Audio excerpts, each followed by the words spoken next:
There we go.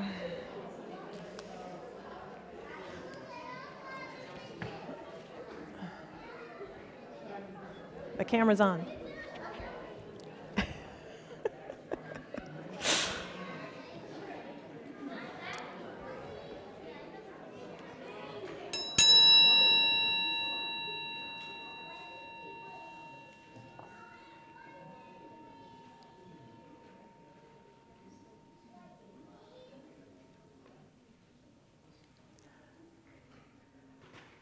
Welcome to this spiritual space.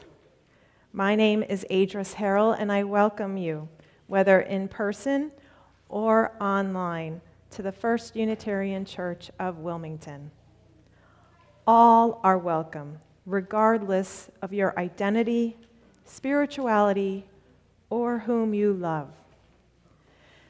Today, Tomas Sargent, our junior worship associate, will be leading some of our readings. We will be focusing on the theme of our inner teacher, recognizing that we all have things to offer this world. And now let us prepare our hearts and minds for worship.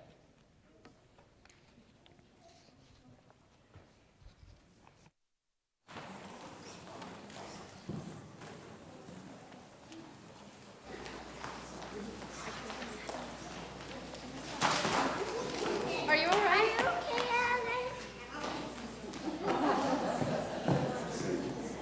It's hard to hurt.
That was just wonderful.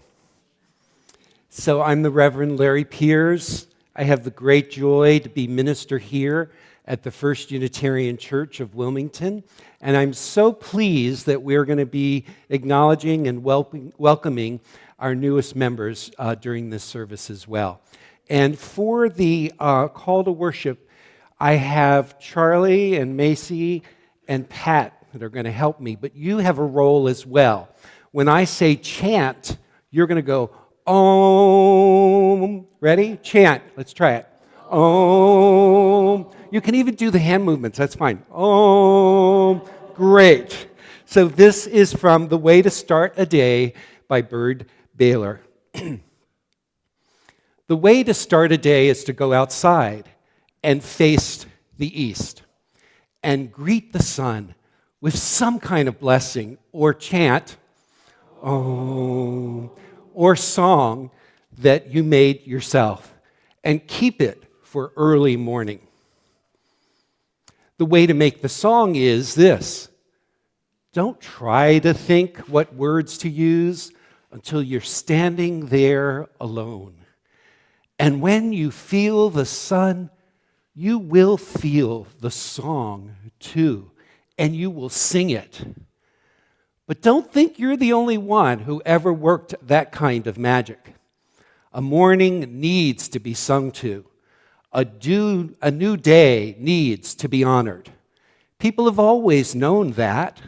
Didn't they chant at dawn at the sun temples of Peru? And didn't they leap and sway to Aztec flutes in Mexico? And drum sunrise songs in the Congo? And ring 1,000 small gold bells in China? Didn't the pharaohs of Egypt say that the only sound at dawn should be the sound of songs that please the morning sun? They knew what songs to sing. People always seemed to know. And everywhere people seemed to know what gifts the sun wanted. So, on this particular day, in this particular worship, with song, we're going to sing as well. We were going to sing. Do you know it's June Peterson's birthday today, and I was going to have us sing to her, but she's not here, so we can sing it in ourselves for just a moment. When you see her, send her a card this week. But let's greet this time in worship with flute and drum and 1,000 golden bells.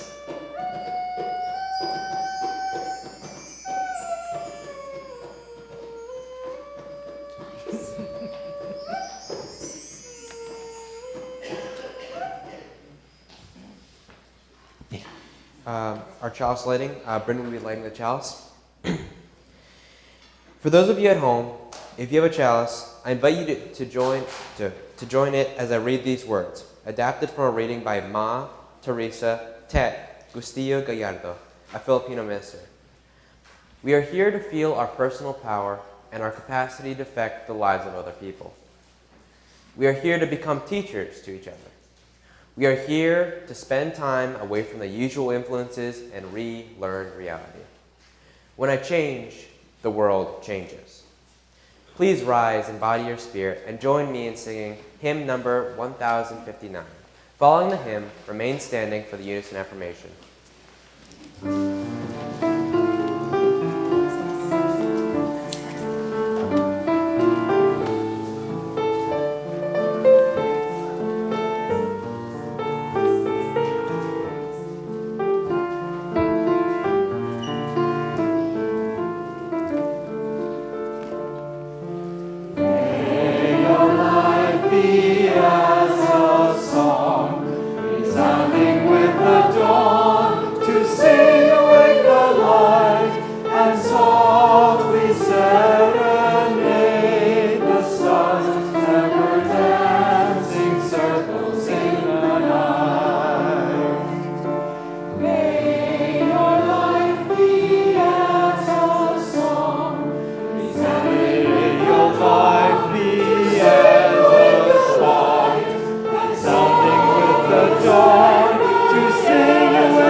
Please join me in affirming our mission.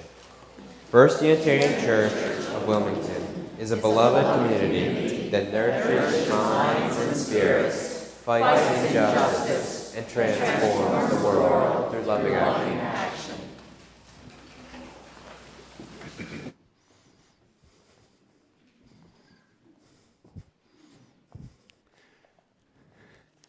So we have the great joy of welcoming some of our newest members to First Unitarian Church of Wilmington.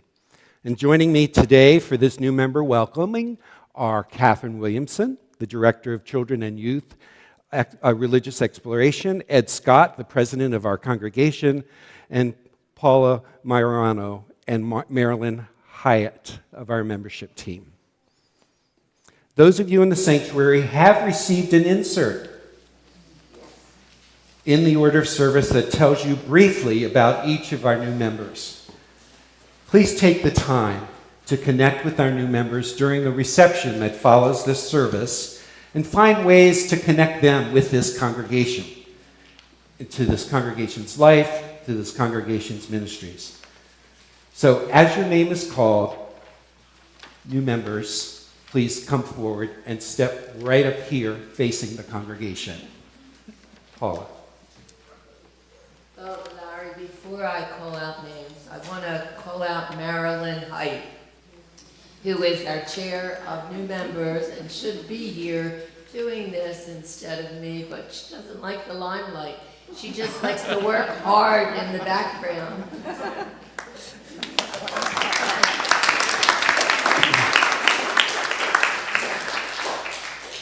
And going to new members, I'll invite Max Rufus. Oh, and hold on for 1 second. I forgot to say, as each member's name is called, a couple of our members are going to put a flower in this vase to represent each new member joining the bouquet that is our congregation. Oh, I love that metaphor. Max Rufus. Now, if I say your name wrong, when you come up, you can use the mic to correct me. Not here. Max is not here. Okay, Justin Word.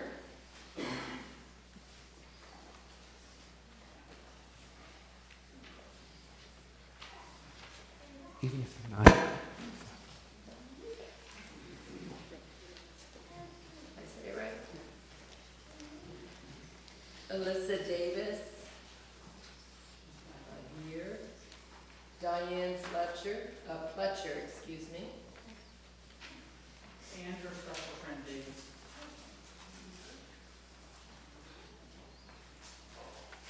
And Davis. She,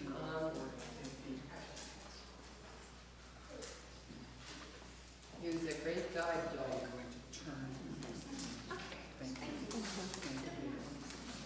Rose Rigdon.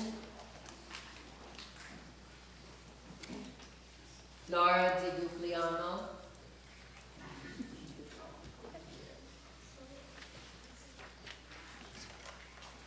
Are you Rose? Yes. Right over here next to Justin. You're fine, because we'll have a lot of Ron Corley. Terry Guthrie. Pat Malarkey. Oh, you're here.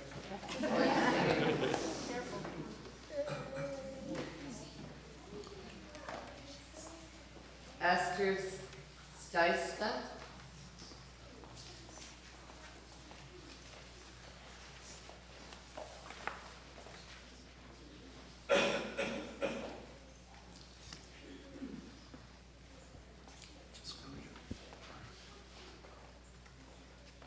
George Oswald.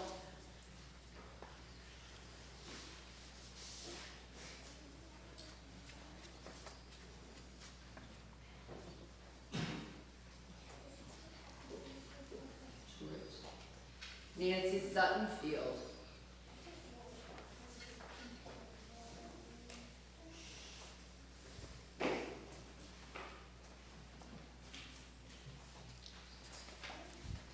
Gilmore Crosby.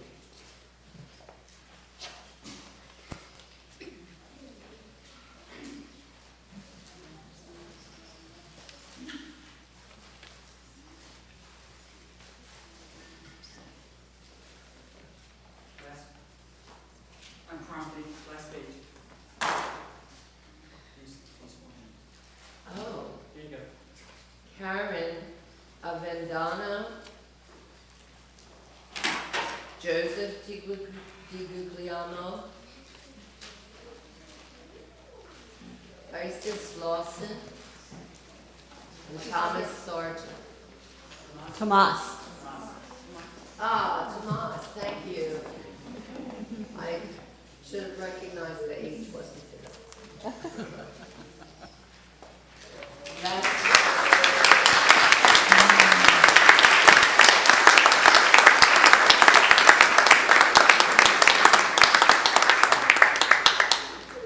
Welcome.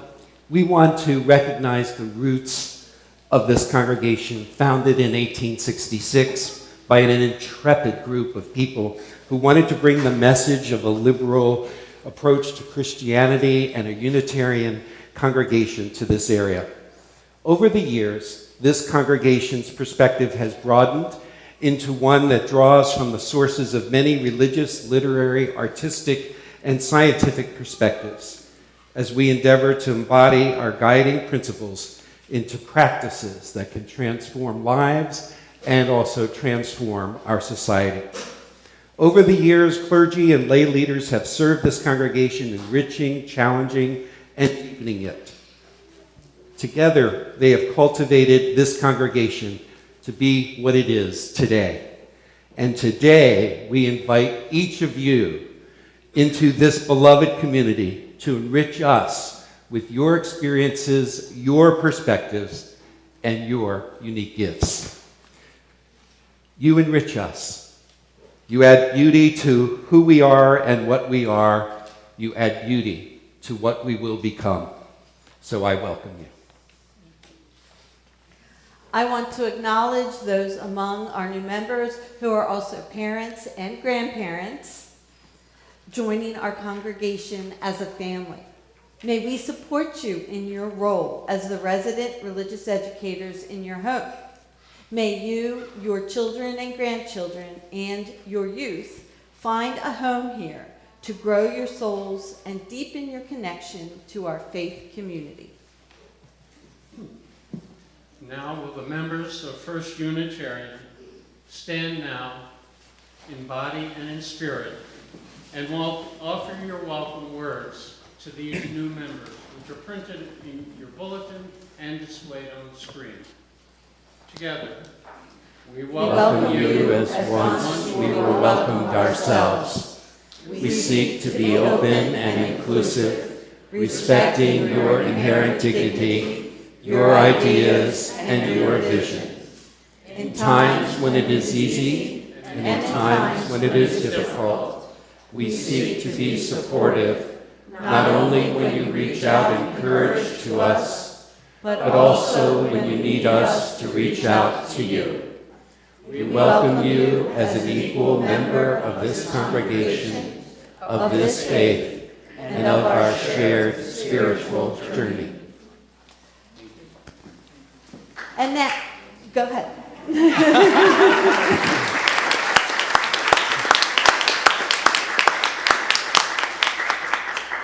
And now, please join in singing hymn number 402, From You I Receive.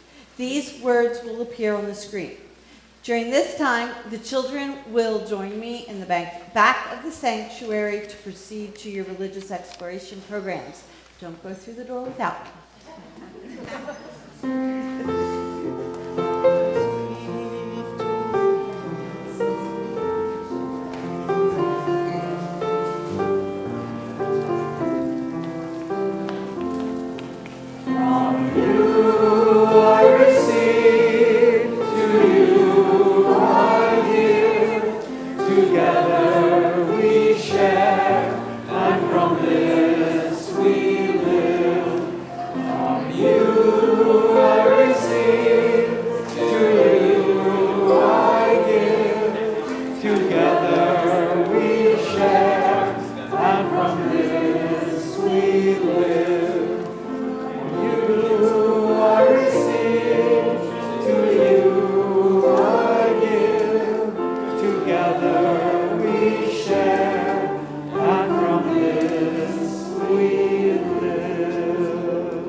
You may be seated. Did we give everybody? Oh, a picture? Did you get a picture? Several. Thank you. Great.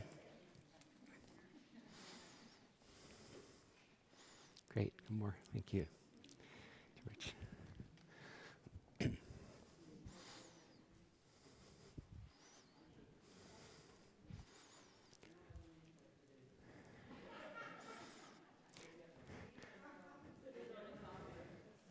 So please join me now in a prayerful meditation.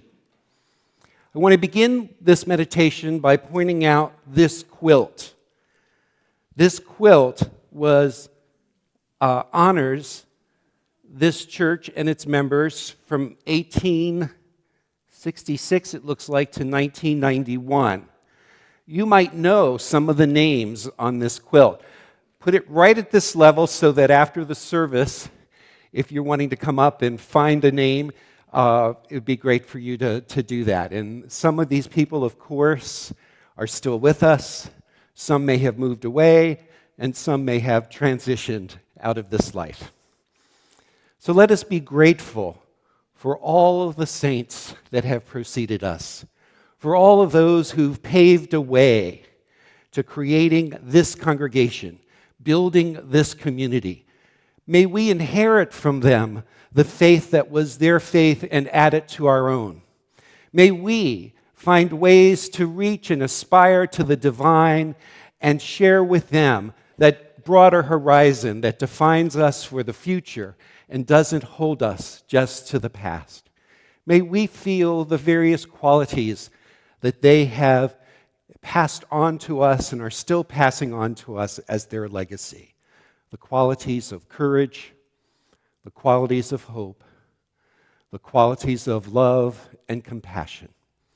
Let's take a moment now to name those people that you know have passed from this life so that we can honor their name and have the notes of their name be part of the music, the song that is our life today. So just say those names out loud if you'd like to.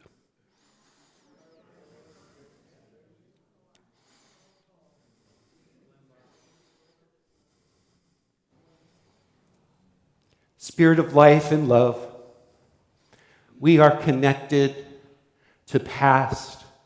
We are inspired by the present, and we are lured by the future.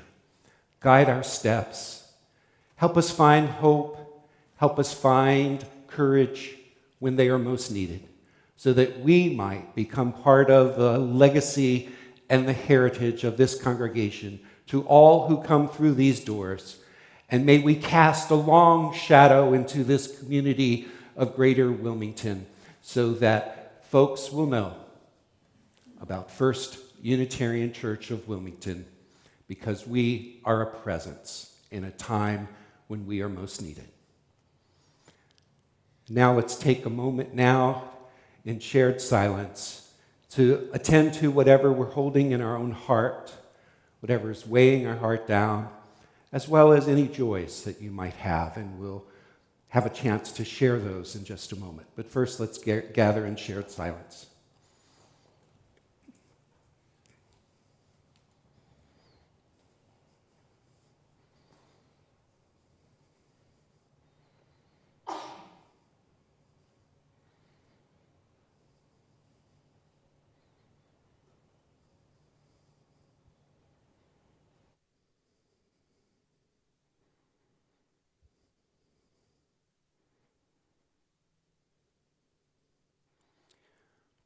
So you may speak your concerns aloud in this room or write them in the chat.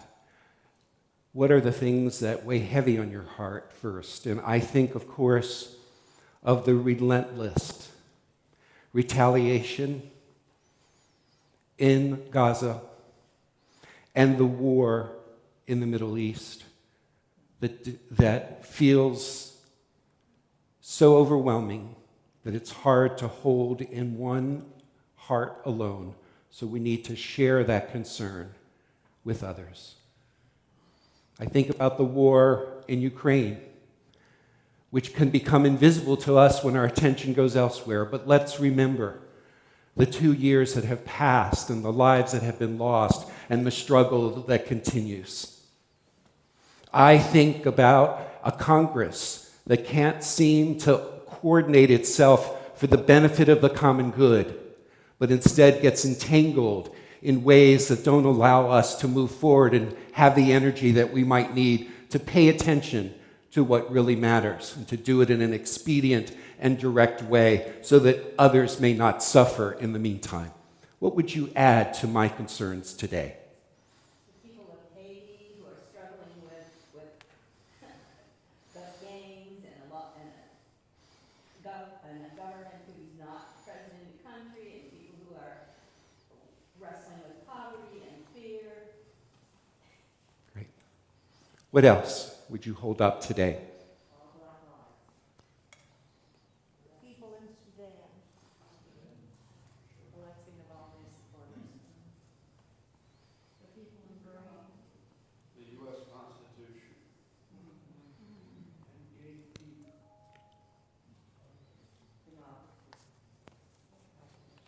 What concerns might you have for loved ones whose names you might want to speak into this room? Members of our congregation or members of your own friendship or family network?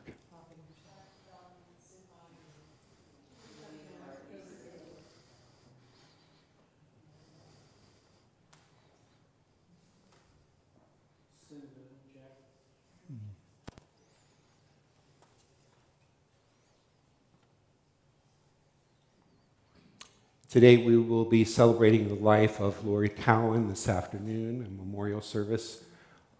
Those who know her, that service begins at 4. So hold their family in our hearts. Is there just an ounce of joy anywhere in your life that you've tucked into your heart that you want to just hold up for a little bit for us to share with you that joy? Let's all speak at once.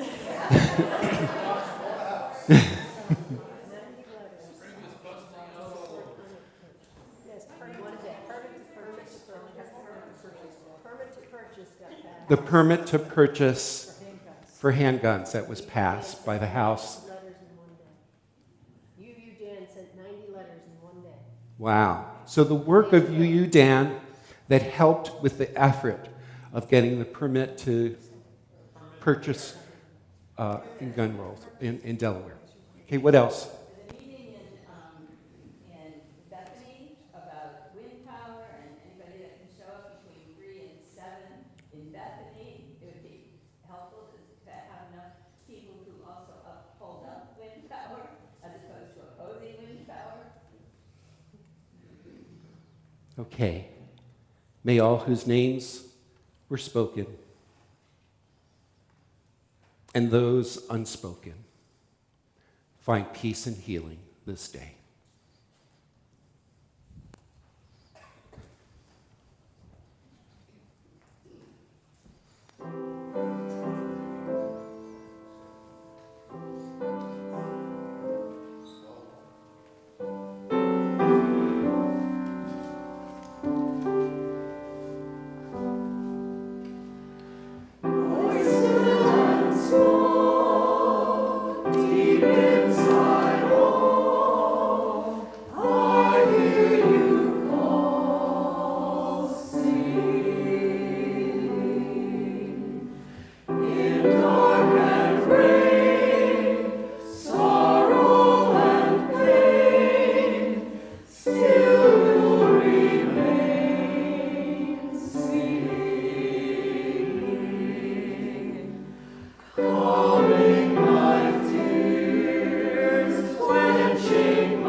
Last Sunday, I know that I was being nourished by an appreciation for being with you during our service and afterwards on Sunday. I knew that I was nourished enough. You know how I knew?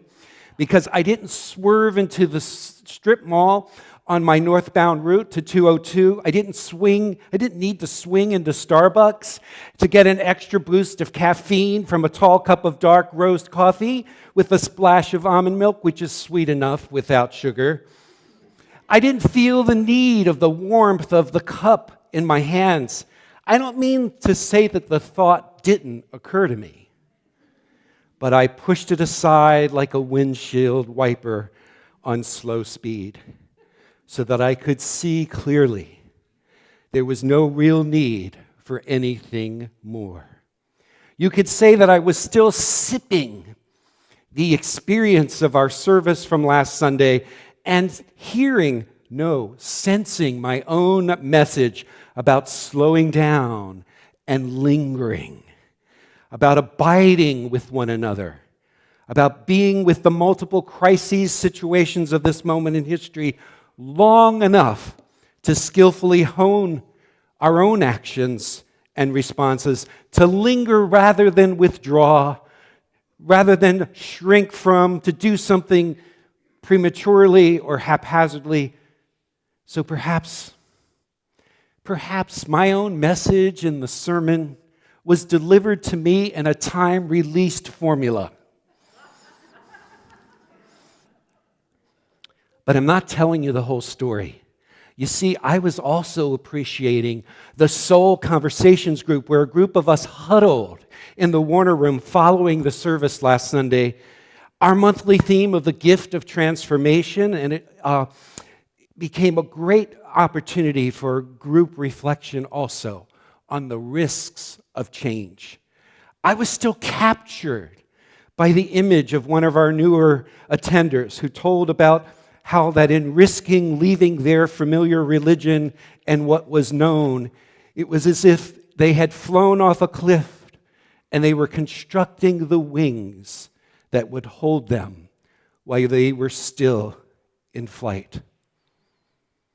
I've stayed with that image all week. I wondered aloud, what is it that allows someone to construct those kind of wings to hold one up, even in the midst of the risk of uncertainty, even in the midst of flight? This person was among the few of us in the conversation who appreciated this verse by Anais Nin that is actually also included in our UU hymnal. And the day came when the risk to remain tight in a bud was more painful than the risk that it took to blossom. And the day came when the risk to remain tight in a bud was more painful than the risk it took to blossom. Whatever wisdom that is already in these words was refined in the stories that we shared with one another in that conversation. Yes, who needed a tall cup of dark roast coffee with a splash of almond milk when you're being nurtured in that particular way by the stories and the experiences of others? And when I was still sipping from my experience of the morning and the stories and the life lessons that we have shared with one another during those 40 minutes or so, I don't think I'm unusual. I was feeling the impact of real life stories that people can tell and the wisdom that they can share. If I am unusual, then I have been unusual for a long time. Don't answer that question.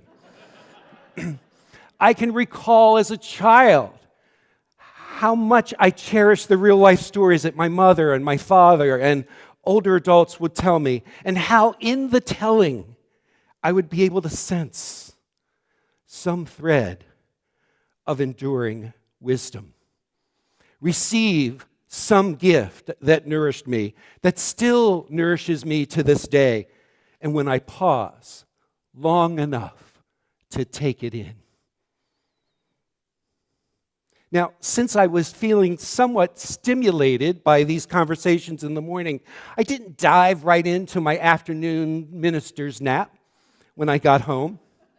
Well, I did get into a prone position, but I stalled a bit, and I opened up my laptop, And I opened up my email, and of course, that's the last thing you want to do when you want to take a nap, right? But anyway, I'm so glad that I did. For there was the announcement that 2 of our newer members, Lizzie and Steve, had indeed had their baby, Quentin.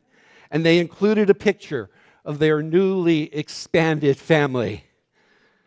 I had to forward the news to our pastoral care team immediately, and to Marilyn, since she and I had just talked that morning about had the baby come yet.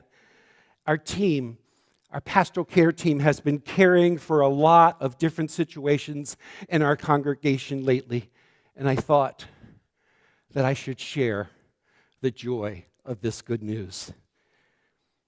And I delayed my nap just a little longer as I immediately ordered a book to share with the family, the book by Deborah Fraser, On the Day That You Were Born. How many of you know that book? Yeah.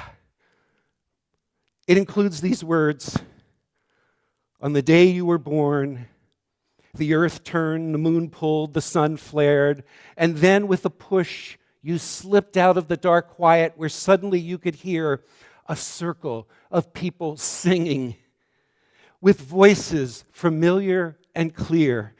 Welcome to the spinning world, the people sang, as they washed your new tiny hands. Welcome to the green earth, the people sang, as they wrapped your wet, slippery body.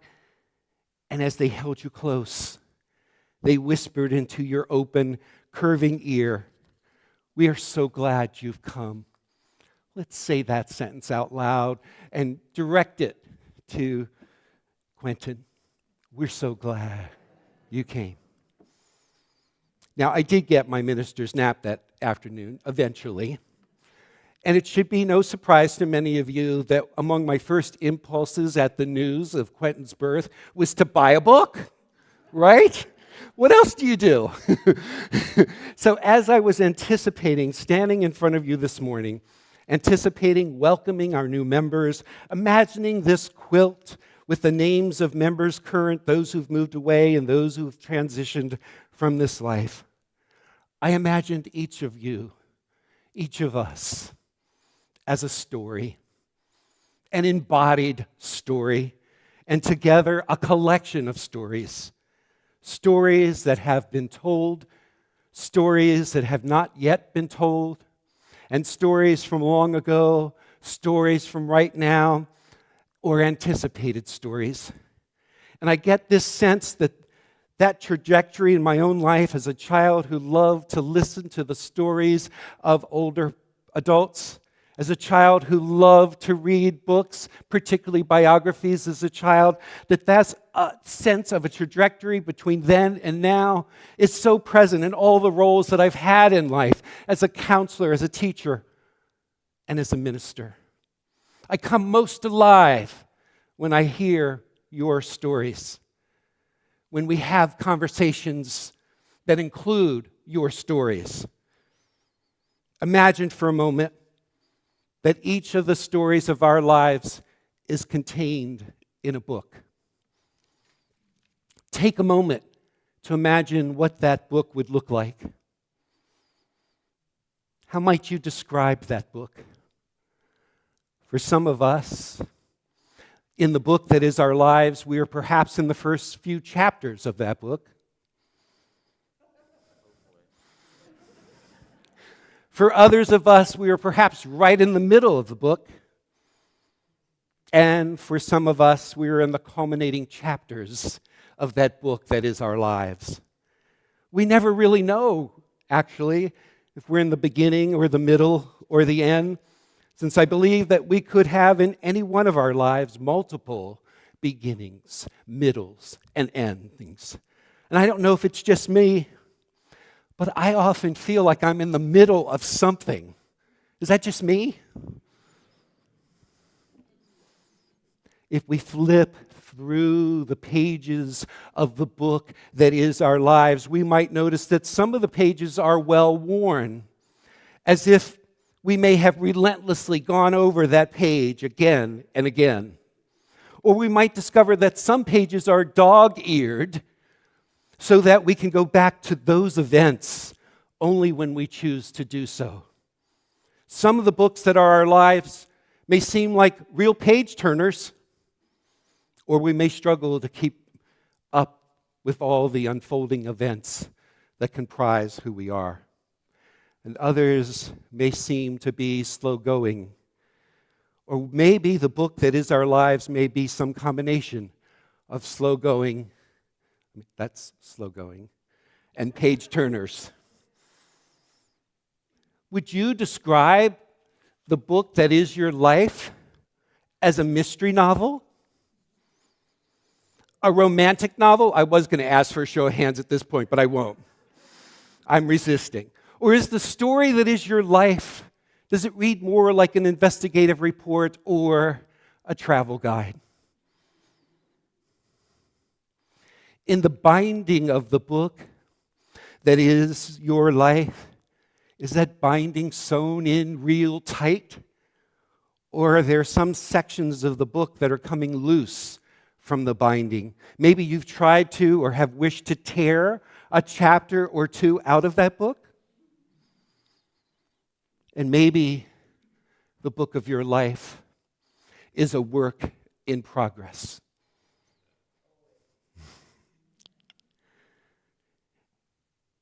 Maybe it's a classic story.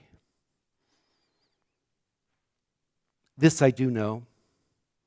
There are chapters in our lives just as there are chapters in a book. Candace Carpenter, in her book Chapters, offers this metaphor of chapters in reflecting on our lives, where we've been, where we're heading, and where we are now. And she writes, each chapter of a book introduces different elements of the plot while still keeping to a central storyline, so that each chapter of our lives can be devoted to a different aspect of who we are, what we aspire to, and how we want to live while keeping to that central narrative of our own life. If that is so, then this perspective begs the question, what is that central storyline of your life?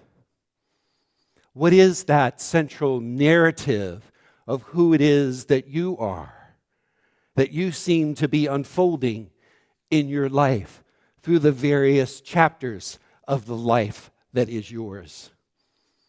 The depth psychologist Ira Progoff encourages us not to just log the events of our lives, but to also enter into our lives in a way where we can have an inner sense of this trajectory, this storyline, this narrative line within and across the events of our life.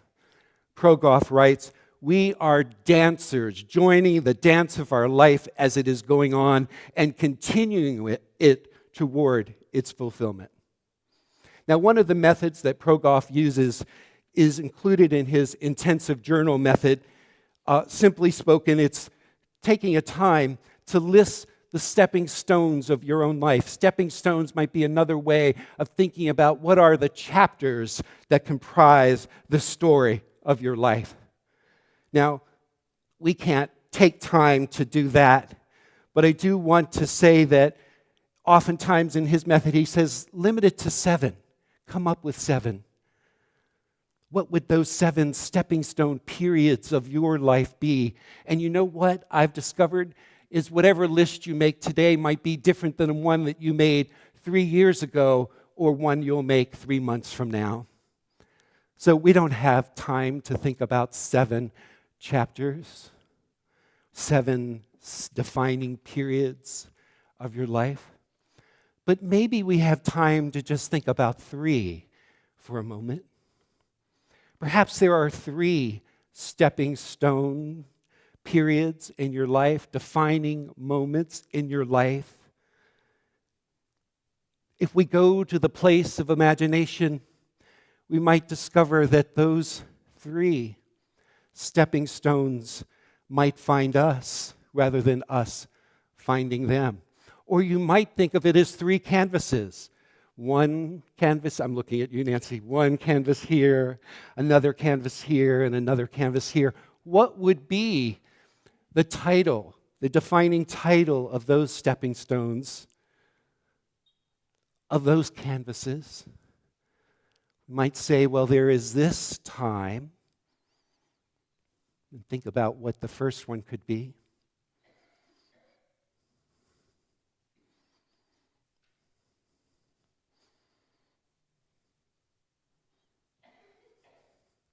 And then there is this time. What would that second chapter or stepping stone be if you were to take a moment to divide your life? And then there is this time or this chapter.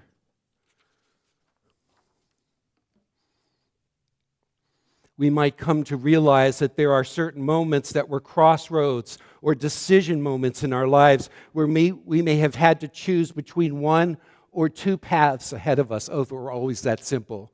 At least two. What have been those crossroad moments for you?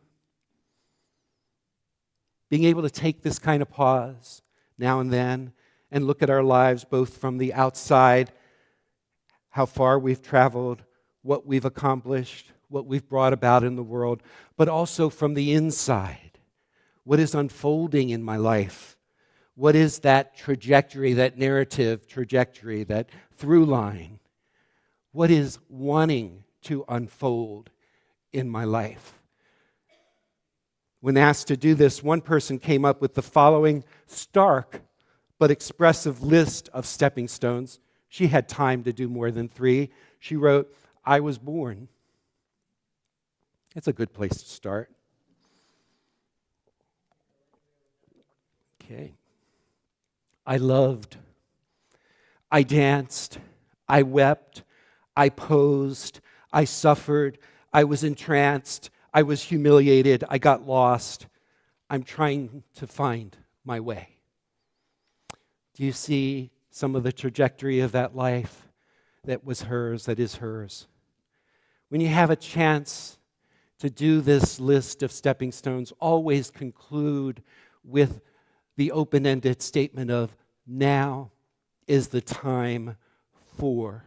So you'll remember it. I want you to say that after me. Now is the time for. Mark Nepo calls the lessons that have unfolded from our life and are still unfolding our inner curriculum. What is our inner curriculum? We are tempted to often put our reliance on external things, our property, our finances, our approval from others, how many likes we might have, how many followers, whether we are an influencer or not. And while these can be encouraging and rewarding, if we only focus on the external, then we might become entrapped into thinking only from the inside of our lives, from the outside of our lives, from the surface of our lives. Our religious ancestor, Ralph Waldo Emerson, encouraged us to also look where our center of balance is between the external events and accomplishments and the inner events, our inner curriculum. Emerson urges us to do much, but also to be much. He encourages us to draw upon and cultivate our inner strengths as well. These strengths could include integrity, courage, compassion, reverence, and gratitude. So if we looked at our lives as a teacher for us, there is a way, I think, that we could ask specific questions of our lives out of 3 categories. The first category is knowing ourselves. If we focus on that first category, we ask ourselves, what am I discovering about who I am? About what my values are? About what I care about what I want to give to this world? If we look at ourselves from the mastering ourselves, from that phase, we might want to ask ourselves, what is it that I definitely want to and intentionally bring forth? And what do I want to leave behind that impedes my capacity to align myself with where I feel called and directed in my life? That requires some mastery. And then the third phase is transforming ourselves. What does it mean to become that which I aspire to? What shape and new form might I need to take both within myself as well as my action in the world? So those three phases, knowing ourselves, mastering ourselves, transforming ourselves, are a way to begin to draw some of the lessons from our own life. And it's the same for congregations as well. If we were to look at the history and the story of this congregation, we are at a juncture, at a point where it's important to ask questions of ourselves. The first question could be in that category of knowing. What have we discovered about ourselves since COVID? What have we discovered about who we are, what we value, what we really care about? Second category, mastering ourselves. What are those things that we want to make as priorities because they are aligned with who it is that we are and the impact that we want to make? And what are those things that impede our capacity to do that we might want to lay aside? And then finally, what are those things that call us towards a transformation that might require risks? It might require letting go of the tight bud of what we already know and allowing what wants to unfold to unfold. That's the kind of conversation that this congregation needs right now, alongside of our own individual conversations as well. Who do we want to become? What do we want to master? And what transformation is beckoning us?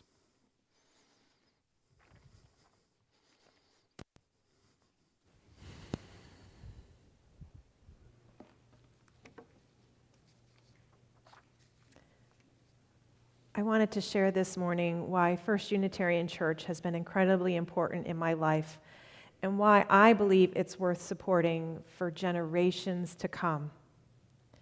First Unitarian has been a cornerstone in my life, a place where I've not only found spiritual solace, but also formed lifelong friendships.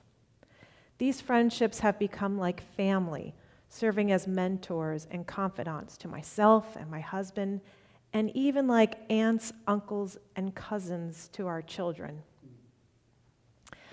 Beyond the personal connections, First Unitarian offers countless opportunities for involvement and growth. From attending events to volunteering on committees and teams, there's always a way to contribute and make a difference. Through my involvement, I've not only learned valuable skills like leadership and organization and deepened my spirituality, I've deepened my understanding of issues like systemic racism, climate change, social justice, and equity. First Unitarian also serves as a sanctuary for me, a place where I can find peace, encouragement, and hope, especially during times of turmoil and uncertainty. I believe every family and person deserves this same opportunity for self-discovery, growth, and community. As we look to the future, there are two crucial ways to ensure that First Unitarian continues to thrive: donating money and volunteering. Your pledge matters. It ensures that the church can continue its vital work, providing a welcoming space for all and fostering personal and collective growth. If you have not pledged yet, you will likely be getting a friendly phone call to remind you. You can also fill out a pledge card today. Beverly Bach will be at the stewardship table in the parish hall following the service. Please pledge as generously as you can so we can plan our budget for next year. We can only plan what we can afford, so let's help First U plan a great year. And now you will have an opportunity to donate today. On the screen, you will see the different ways you can contribute to today's offering, including putting a donation in the baskets at the back of the sanctuary after the service. Please join me in dedicating our offering. To the work of this congregation, which is weaving a tapestry of love and action, we dedicate our lives and these our offerings.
We will now extinguish the chalice as I read these words by Susan L. Van Drezer. Let us sing the magic of imagination, by which we know one another and learn the lives of eras gone by. Let us sing the magic of creation, by which we build the world of our soul and teach its wisdom to others. Let us sing the magic of our lives together, holding and shaping by the movement of breath from heart to lung all new life that is to come.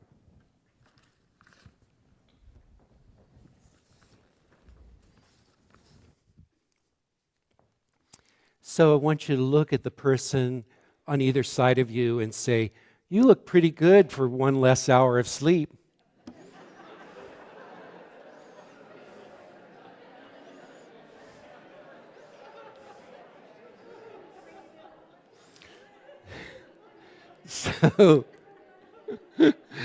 So thank you, Tomas and Adris. Thank you, First Unitarian Choir, Children's Choir. Thank you to all of you who have helped create this service, especially Kathy. Thank you for the music, and for the AV team for their work in sharing this service with others. The benediction from Anais Nin. And the day came when the risk to remain tight in the bud was more painful than the risk it took to blossom. Let's sing together our closing hymn, 108, My Life Flows On, in endless song.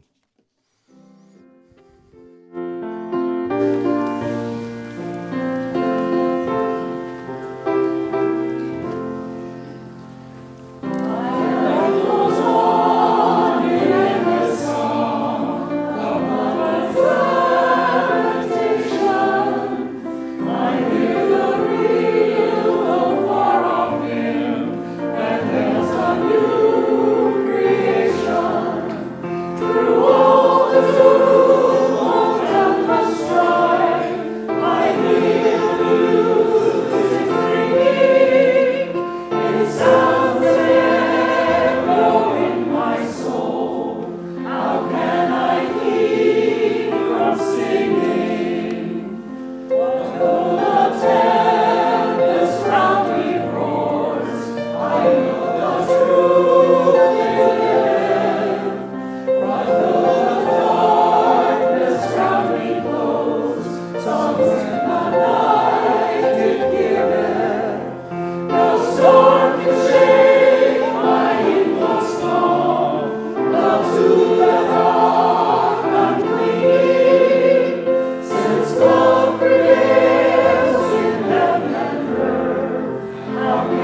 Thank you.